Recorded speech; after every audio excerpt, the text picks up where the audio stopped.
За 15 години 6 закони за амнестија и многу упади во кривичната постапка, а сега круна на влијанието врз правосудството се новите хибридни измени на кривичниот законник, вели судиката Мирјана Лазарова Трајковска.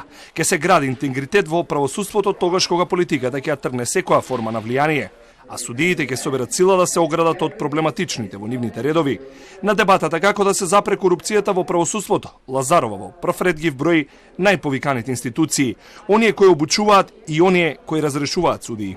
Кога политиката ќе ги тргне сите форми на влијание од судството и кога самите судии ќе соберат сила јавно да ги детектираат проблемите и проблематичните меѓу себе.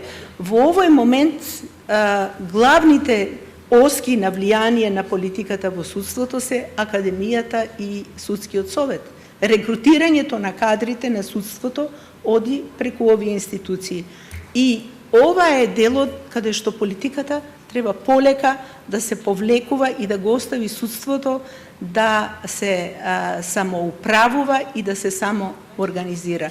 И еден исклучително важен елемент е исто така подготвеноста на судовите транспарентно и отворено да ја информираат јавноста. Дилема немаат ниту обвинителите, кој е виновен за градата слика на правосудството. Имаме тука три главни причини.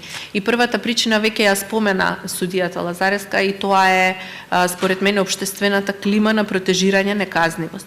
Значи ние имаме ситуација кога од највисоките позиции на моќ и од баш токму од таа позиција на моќ се протежира неказнивост и сакоа тоа доаѓа од горе, вие може сосем логично е тоа надолу да се провлече во целото општество.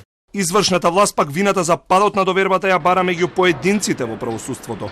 Таквото однесување на една мала група на судии е причина за деградирање и дерогирање на судството. И само доколку се разбие таа солидарност внатрешна на судиите и се зголеми волјата внатре меѓу судиите да расчистат со оние судии кои што во суштина ставаат белег на целата фела.